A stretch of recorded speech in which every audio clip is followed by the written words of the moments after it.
É ciência. É nutrição.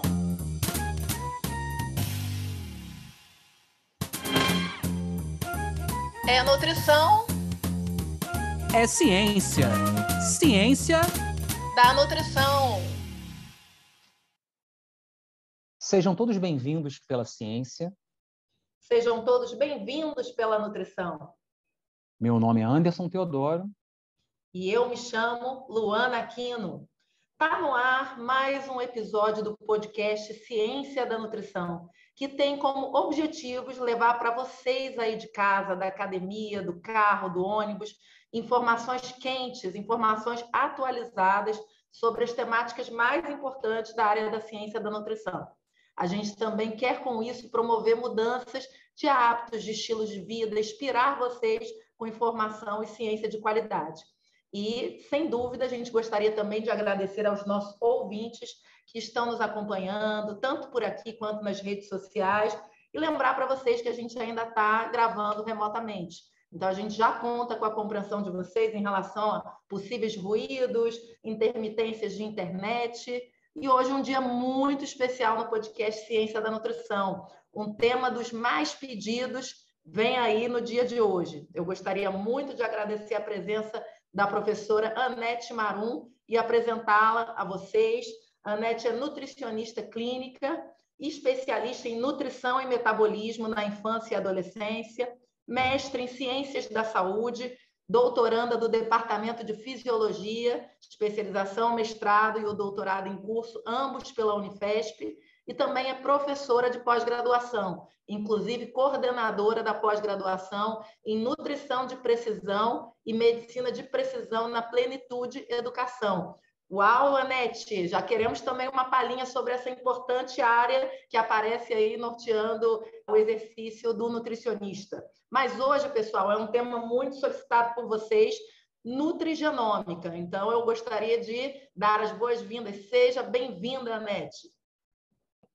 Olá a todos, que prazer, é uma honra estar aqui participando com um assunto, né, que eu amo, que eu adoro, que eu tenho dedicado, né, a minha vida profissional, aí pelo menos dos últimos 7 anos, né, a estudar, pesquisar e colocar, né, na minha prática clínica a genômica nutricional. Estou muito honrada com o convite da professora Luana, do professor Anderson, e no que eu consegui colaborar aqui com a minha prática, né, com esse assunto, fiquei muito feliz de saber que é um assunto muito pedido, né, significa que está crescente, né, que está aí chamando atenção, principalmente a partir do ano passado, né, com o reconhecimento do CRN a essa especialidade, vamos dizer assim, né? A esse caminho aí, como você colocou, Luana, dentro da nutrição, que não é mais promissor, né?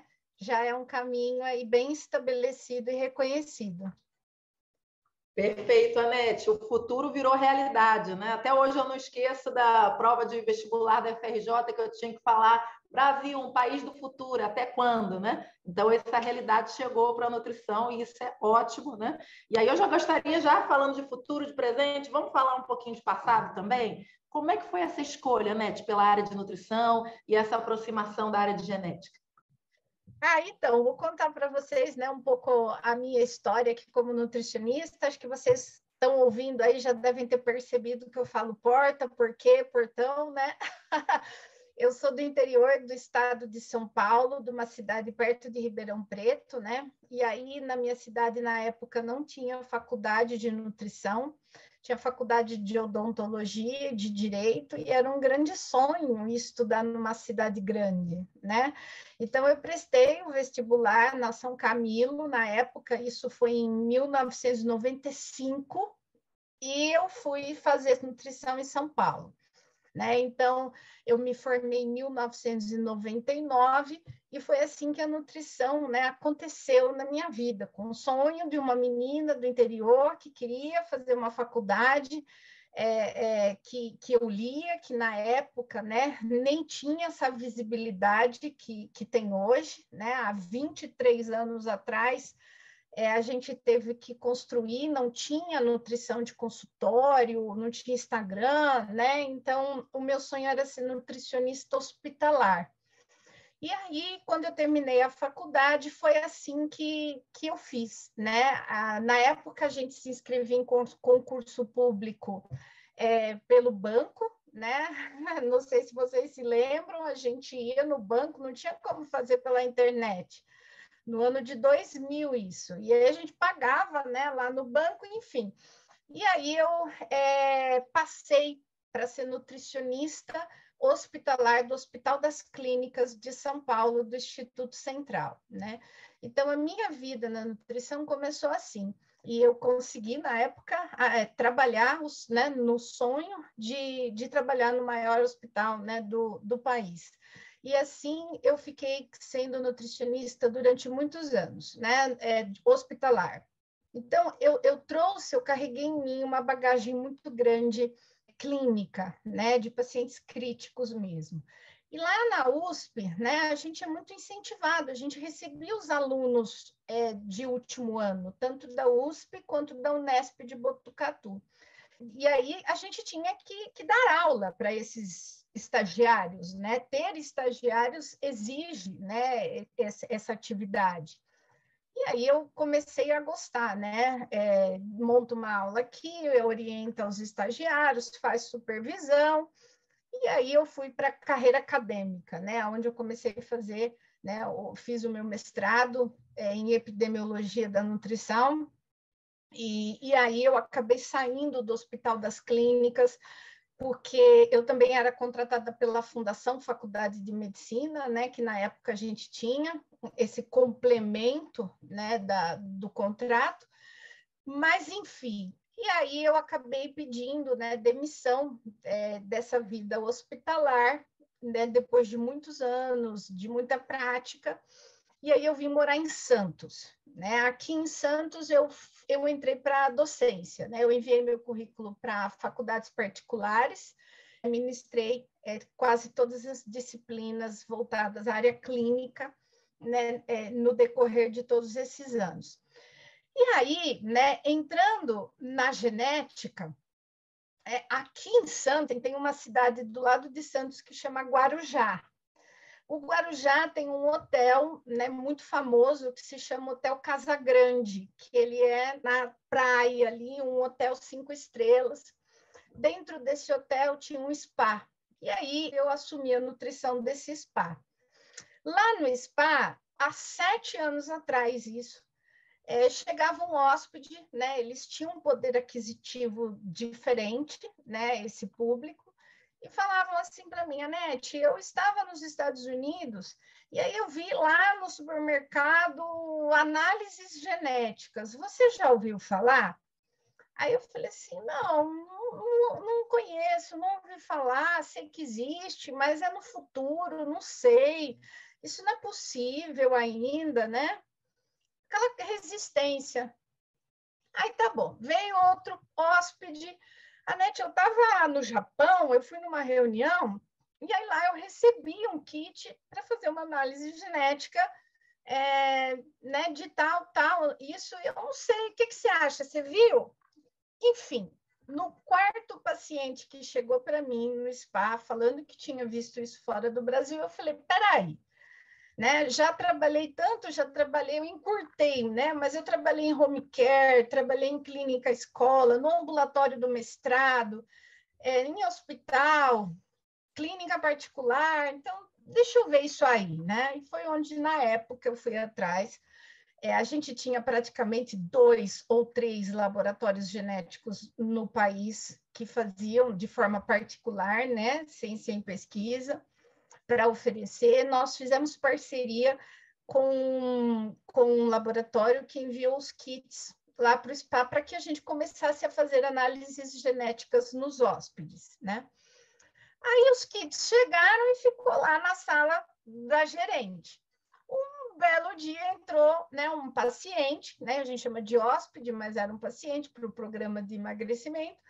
Aí ele falou assim para mim, Anete, nossa, eu acabei de ver, olha o e-mail que eu recebi, tal, de análises genéticas. Eu falei, olha, nós vamos começar a fazer isso aqui. Aí ele falou, eu quero. Aí eu falei, você quer?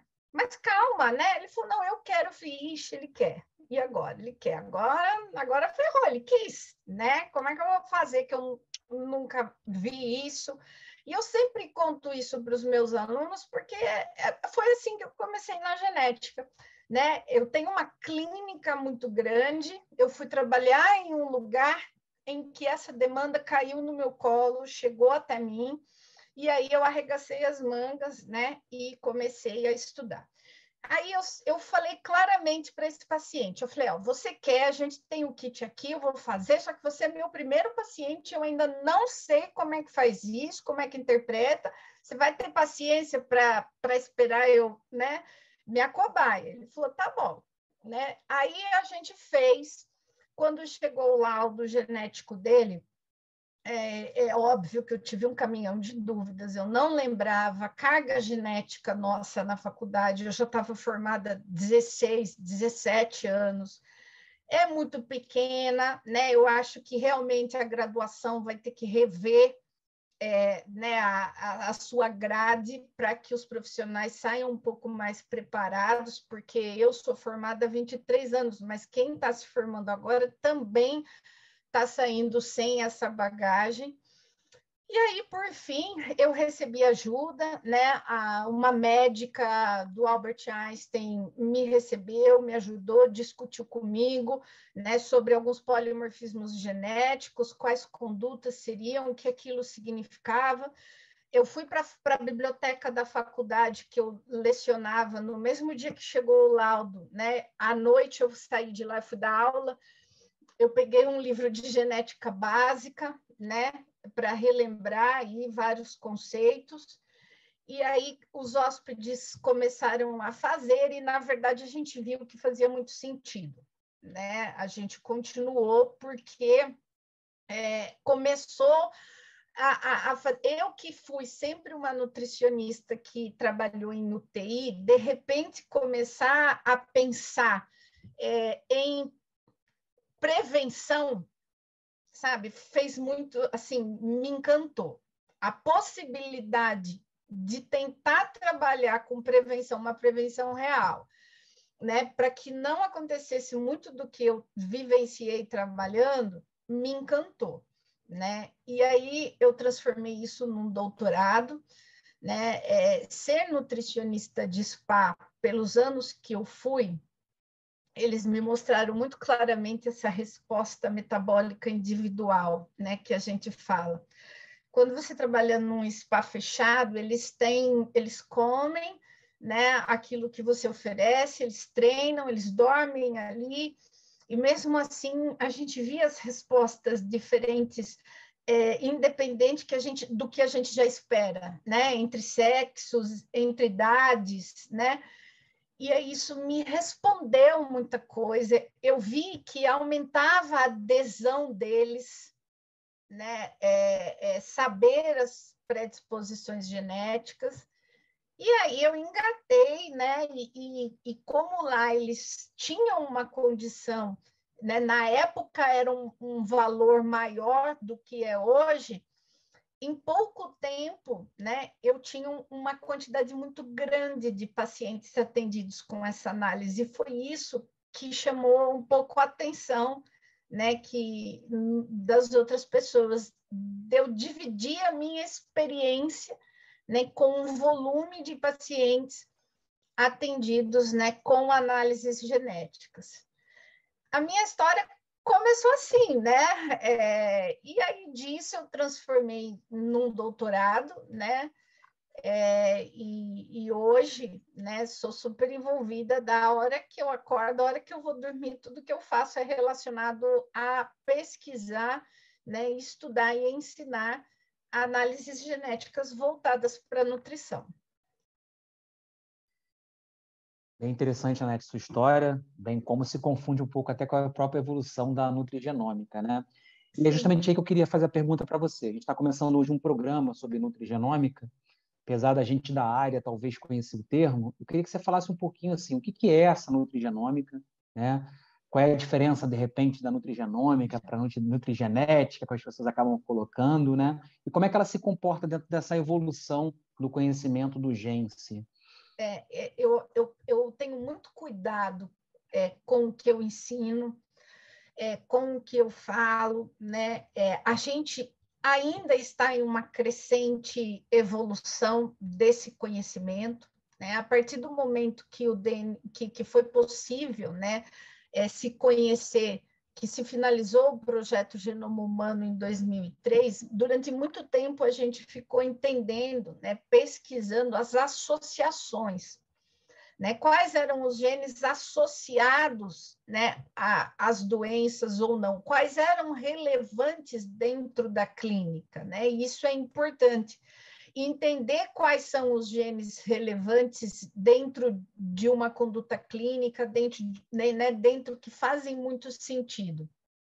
E aí a gente entrou já há alguns anos em uma era onde existem pesquisas de intervenção, já mostrando, né? Existem melhores condutas de fato, né, a partir de polimorfismos genéticos, de determinadas variações genéticas. Mas, assim, respondendo à sua pergunta, né, dentro dessa evolução, a gente tem muito ainda por vir, na minha visão, nos próximos 10 anos, mas é uma coisa que já está aí, já está no nosso consultório, né? Já é acessível, as pessoas já estão conseguindo comprar, o que aqui nem vamos, né, discutir se isso é bacana ou não, a pessoa comprar diretamente, né, que talvez não seja, mas assuste, aquela informação sem um profissional, talvez ele não faça nada, mas o caminho que ele consiga fazer esses exames, né, de uma forma que os profissionais têm que estar preparados, né, para conversar. E além de preparados tecnicamente, né, na minha visão, preparados também no sentido de que trabalhar com predisposição genética, você tem que ser um profissional diferente, na minha visão, né, no sentido de ter uma capacidade também empática de dar algumas notícias, né, sem assustar, e junto com isso, a calma para, né, uma solução, né, uma conduta, né, sem apavorar, né, que seja de fato proveitoso, né, esses exames na clínica. Mas, assim, a nutrigenética e a nutrigenômica, muitas pessoas usam essa mesma nomenclatura para situações, mas elas têm uma diferença conceitual, né? Então, a nutrigenética, pessoal, é assim, nós, nutricionistas, a gente consegue usar hoje dentro do nosso consultório exames genéticos que analisam polimorfismos genéticos, né? Existem outras variações genéticas que aí podem ser, sim, diagnósticas, né? Mas são de competências de geneticistas, de oncologistas, né? No quesito nutrição, os laudos que nós interpretamos, eles trazem polimorfismos genéticos. Polimorfismos genéticos, eles são uma variação no gene onde acontece a troca de uma única base nucleotídica. Então, para quem está nos ouvindo e não lembra, né, da sequência do DNA, aquelas letrinhas, eu chamo carinhosamente de letrinhas, né? ATCG, ATCG, adenina, timina, citosina e guanina.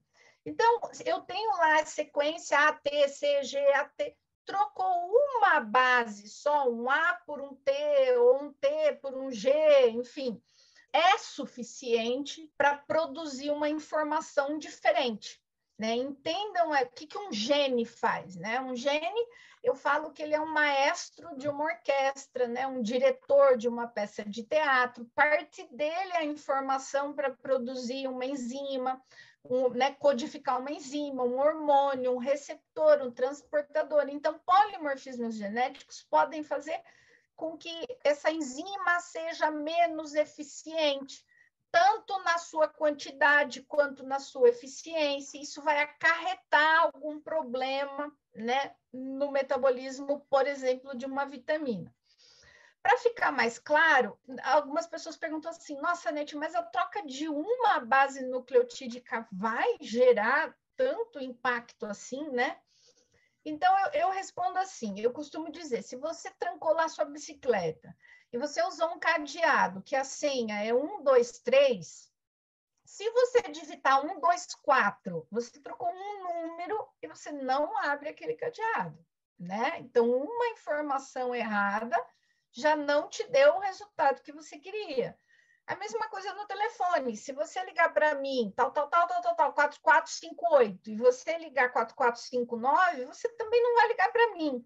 Então, imagine dentro da complexidade do DNA essa única troca, né? E a nutrigenética, né, a ciência da nutrigenética é uma ciência que ela entende, né, que ela avalia o impacto desse polimorfismo genético, dessa troca no metabolismo, por exemplo, de um nutriente. Então, a nutrigenética ela pega essa variação genética, né, e entende se vai haver um requerimento diferente, uma absorção diferente, um transporte diferente, né? Uma menor eficiência da enzima, que vai fazer com que aquele indivíduo tenha maior necessidade daquela vitamina, né? Se aquela variação genética, se aquele polimorfismo vai interferir com que exista uma menor secreção da insulina, por exemplo. Então, é isso. A nutrigenética, a gente estuda quais influências a sequência daquele gene vai fazer com que seja diferente, né, no que a gente orienta no sentido de alimentação. E quando a gente fala de nutrigenômica, né, que é uma ciência muito apaixonante, eu falo que é o caminho inverso. A gente estuda os nutrientes, a vitamina A, a vitamina D, a vitamina B, a gente estuda o ômega 3, a gente estuda os compostos bioativos, como esses nutrientes influenciam na expressão dos nossos genes, né?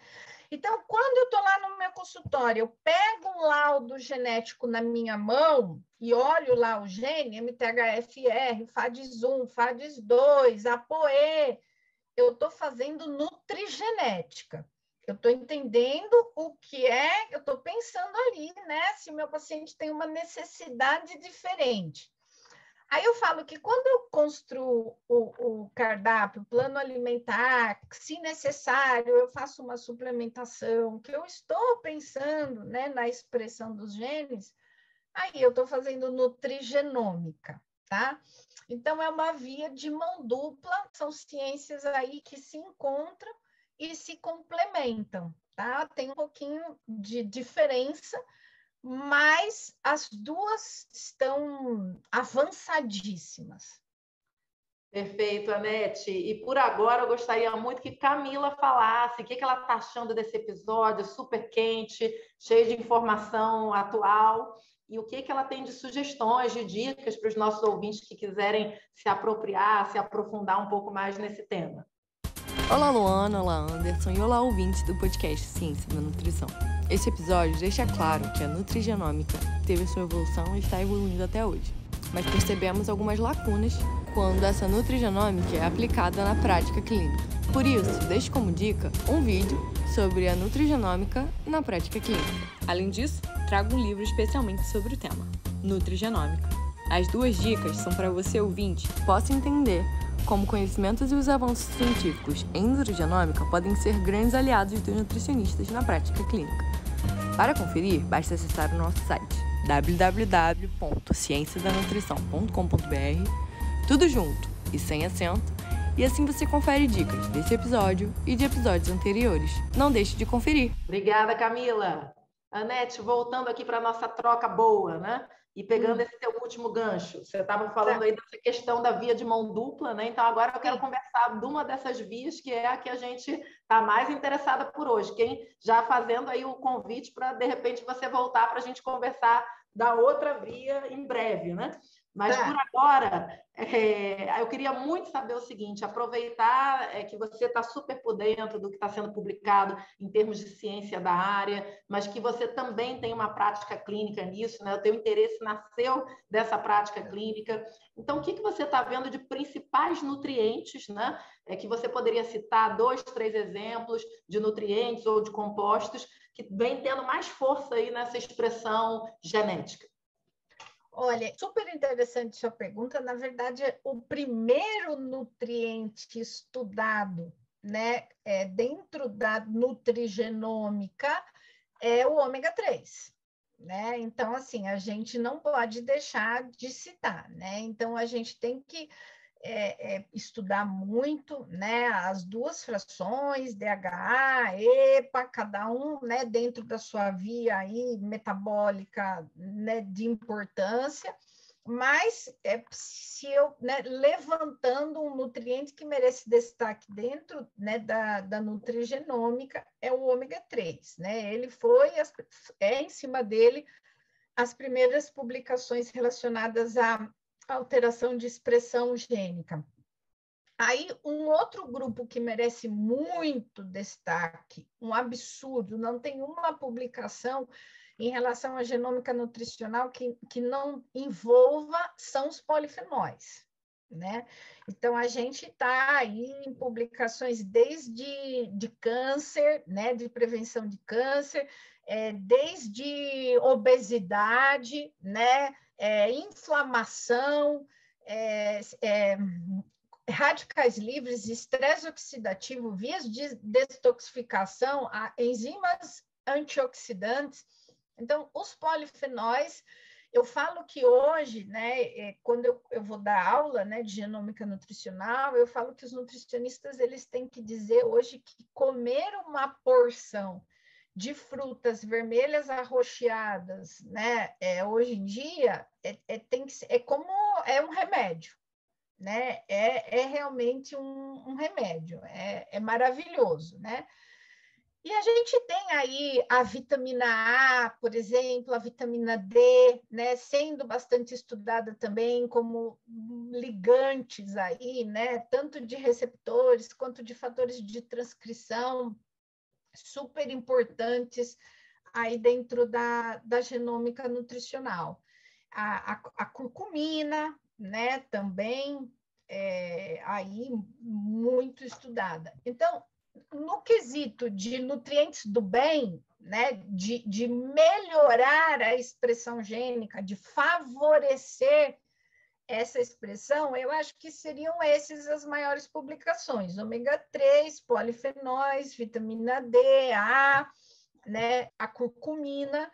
Agora, quando a gente pensa em algo também muito estudado, né, também como grande influente em vias inflamatórias, a gente tem aí, por exemplo, o bisfenol, né, também com bastante artigo publicado, fazendo uma regulação aí não favorável, o excesso das gorduras saturadas também, né, sendo ligantes em receptores importantes, como, por exemplo, o Toll-like receptor 4, no sentido de ativação da via NF-κB, né? Então, os nutrientes aí estão com tudo na prevenção e na regulação da expressão gênica, né?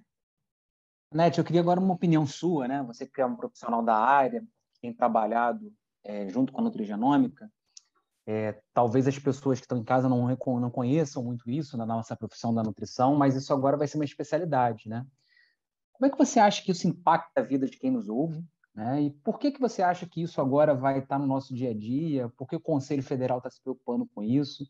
Como é que as pessoas entram nessa área da nutrigenômica ao entrar num consultório daqui para frente? Pois eu acho que assim, né, chamou a atenção o Conselho, né, o Conselho Federal de Nutricionistas, ele teve que ir, né, dar uma olhada, né, nisso, do que eu fiquei muito feliz, né. Na prática clínica, eu penso que o Conselho Federal vai ter que chamar as universidades e atualizar a nossa grade. Nós não saímos da graduação, eu saí da graduação de nutrição agora em dezembro, tá? Até dezembro, ou seja, até 5 meses atrás, eu ainda estava em graduação. Então, a gente tem 1 ou 2 aulas, não tem, né, nenhum preparo. Então, uma coisa só que eu lembrei agora, que é interessante, eu lembrei o seguinte: há 23 anos atrás, a minha turma da São Camilo foi a segunda turma de nutrição a ter nutrição esportiva. Em São Paulo, nós tínhamos só a São Camilo e a USP como universidade que tinham colocado na grade. E eu lembro a minha indignação e de muitos colegas há 23 anos atrás, falando assim, gente, mas o que eu vou fazer com isso? Onde é que eu vou ver um atleta? Era muito longe, assim, né, há 25 anos atrás. Não se falava, né, não existia essa área. Gente, nutrição esportiva hoje, vocês conseguem imaginar essa parte da nutrição, né, sem esse estudo, sem ter, né, a nutrição esportiva? Quantos atletas, né, sofreram tantos erros ou tantas inadequações por falta, né, dessa ciência e desse olhar? Na minha visão, o que eu vislumbro é a mesma coisa para a genômica nutricional. Eu vejo a gente passando agora da nutrição pelo que eu vivenciei 23 anos atrás com a nutrição esportiva, né?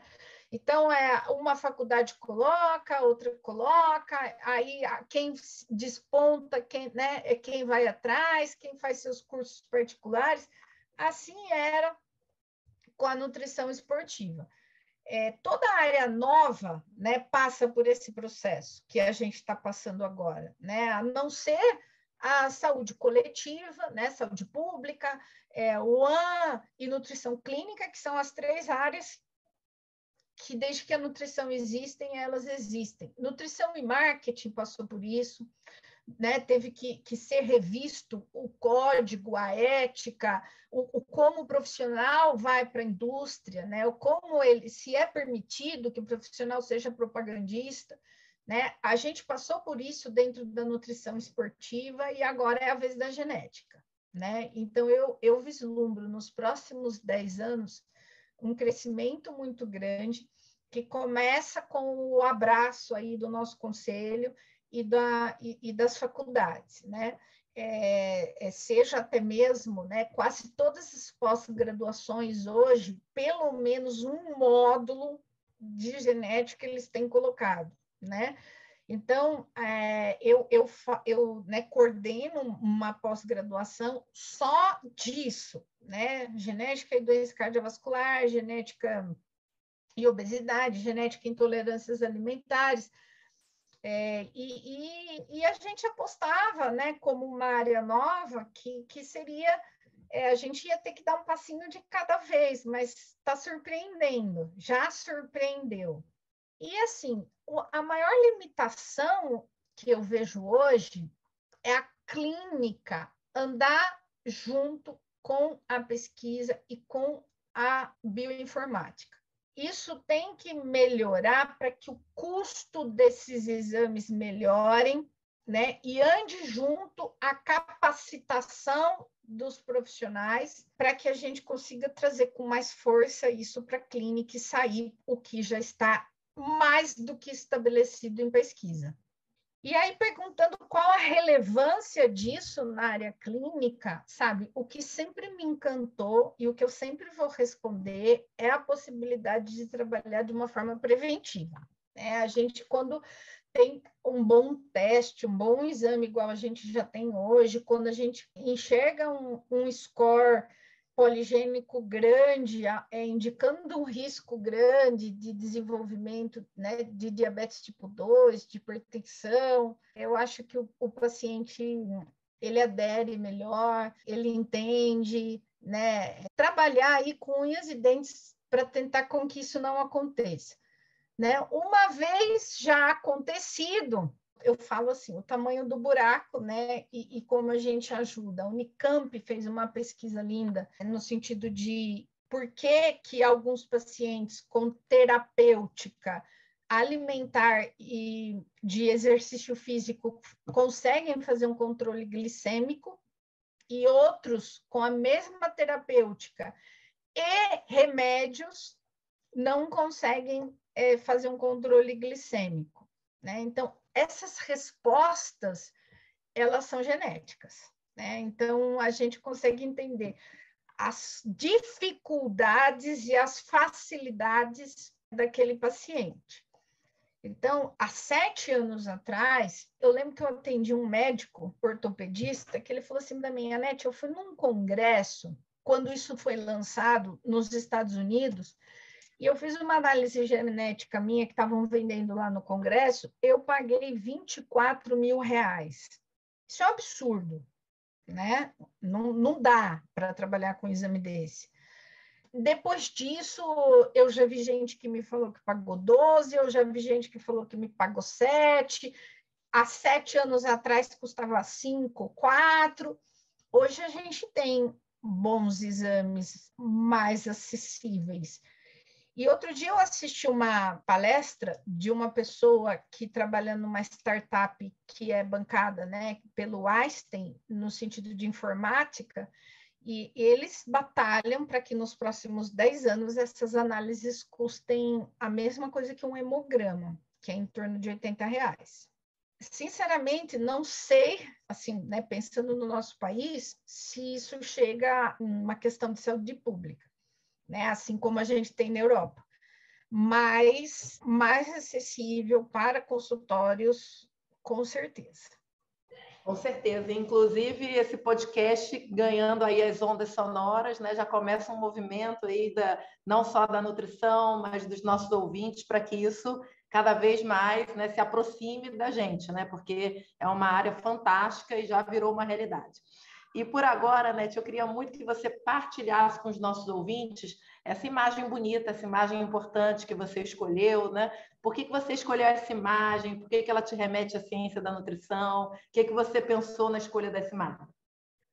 Eu pensei que não tinha como eu vir falar de genética, né, de DNA, sem colocar uma imagem, né, de DNA, né, que representa aí, né, a nossa vida, a nossa saúde, a nossa base, né. O que eu queria era que as pessoas entendessem que o como a gente nutre, o como as informações que a gente passa, né, para o nosso DNA, por alimentação, por atividade física, por sono, por exposição à radiação, por vírus. É daí que vai seguir o caminho da saúde ou da doença. Então, assim, é isso que eu queria que mostrasse, né? Que significasse essa imagem. Que as pessoas, que nós nutricionistas, que a gente pensasse um pouco mais, que hoje a gente já tem um conhecimento de fazer a nutrição chegar aí, dentro da célula. E que é aí realmente que a gente trata as coisas como causa. É óbvio que todos os outros exames são importantes, mas eu falo assim, que como durante muito tempo a gente pensou que fazer exames de sangue 6 em 6 meses, de 4 em 4 meses, seria uma situação muito preventiva, né? Só que quando a gente faz, eu falo que a situação já está instalada, ou a deficiência ou o excesso já está instalado quando a gente dosa no sangue, ou não dá, está tudo ok, né? Então, hoje a gente tem a possibilidade de tentar pensar, fazer meio que nem, né, Sherlock Holmes, para não deixar isso acontecer, né? Isso que eu quero que as pessoas pensem. Nós, nutricionistas, e eu dou muita aula para médicos também, eles também dizem a mesma coisa. A gente, na faculdade, tem aula de nutrição clínica, de dietoterapia no diabetes, no DPOC, na hipertensão, na doença cardiovascular, mas a gente não fala, né, de prevenção. E eu gosto, e a gente tem que começar a pensar dessa forma. Luana, lá vem essa musiquinha dizendo que a gente tem que terminar esse programa que trouxe informações muito legais para quem nos ouviu, hein? Verdade, Anderson. Hoje foi ótimo. E para os nossos ouvintes que ainda não estão nos vendo, eu tenho que partilhar, pessoal, que o nosso jovem cientista papete de apresentador, Anderson Teodoro, ficava balançando a cabeça feliz da vida com os exemplos de Anete, né? Porque a gente sabe as pesquisas que ele realiza em polifenóis, em vitamina A. Então, assim, a satisfação de um pesquisador não tem preço, né, Anete? A Anete também viu comigo essa felicidade aí dele, o que é muito bom. Queria muito agradecer a participação brilhante da Anete. Realmente, só você para trazer esse tema de uma forma leve, de uma forma acessível. E por agora, eu queria que a Bianca relembrasse aos nossos ouvintes aonde que eles podem encontrar nossos episódios, interagir com a gente pelas redes sociais. Olá pessoal, aqui é a Bianca e estou passando para avisar que as nossas redes sociais estão a literalmente um clique de você. Para nos encontrar no Facebook e Instagram, basta pesquisar por @podcast Ciência da Nutrição. E você também pode acessar o nosso site através de cienciadanutrição.com.br, onde lá você vai encontrar mais informações sobre esse episódio e os anteriores. Obrigada, Bianca. Tá contigo, boss. Vai lá, Anderson Teodoro. Obrigado, Luana. Anete, a gente queria muito te agradecer, principalmente a sua disponibilidade, mais do que isso, né? Essa troca de conhecimento para quem nos acompanha em casa. Eu queria te passar o microfone para as suas considerações finais e para a divulgação de tudo aquilo que você quiser aqui, o espaço está aberto. Eu que agradeço, foi um prazer conversar com pessoas tão bacanas, com um propósito tão bonito de levar informações aí, né, atualizadas. Contem sempre comigo, sempre que quiserem, sempre que precisarem, seja para o podcast, seja se quiserem fazer uma aula. Eu sou sempre muito... Eu falo que é junto dos bons que a gente fica melhor, né? Então, realmente, estar com vocês me fez muito feliz, tá? E as minhas considerações finais é que, assim, pessoal, estudem, tá? Estudem. Eu falo para os meus alunos que o caminho do estudo nunca nos trai, né? Isso é uma área nova, então, de pegar um teste, os testes feitos para o consumidor tem vindo com muitas informações, não é isso, não é esse o objetivo, ler, né? E sim interpretar, tem que estudar o gene sim, tem que entender o que ele faz, qual é o impacto disso na alimentação, se isso é significativo, isso requer bastante estudo, não é, Anderson e Luana? Então, corram atrás, né? Se na sua faculdade não tem ainda, né? A gente já tem livros em português, comece a fuçar no PubMed. Quem quiser me seguir no Instagram, eu sempre coloco dicas lá, né? De artigos científicos que eu achei bacana, que eu li. Faço alguns resuminhos por vídeo. E é isso. Obrigado, Anete. Obrigado, Luana. Obrigado a você aí de casa que estão nos acompanhando. A gente queria muito agradecer a todos vocês aí que vêm divulgando o nosso trabalho. E hoje a Anete falou para a gente da nutrigenômica, né? Essa influência dos nutrientes nos nossos genes do dia a dia. E a gente espera que com esse programa a gente esteja inaugurando uma nova era, a era da podcastômica. Quem sabe, ao ouvir esse podcast, você possa aí ter genes de satisfação, genes de alegria estimulado, genes de mudança de hábito, genes de lutar pela sua saúde. A gente, como a Anete falou, quer contar com toda a tecnologia envolvida nesse processo e cada vez mais que isso seja público, né? Levado ao máximo de pessoas aí no seu dia a dia. Obrigado a todos que nos acompanharam. Podcast Ciência da Nutrição.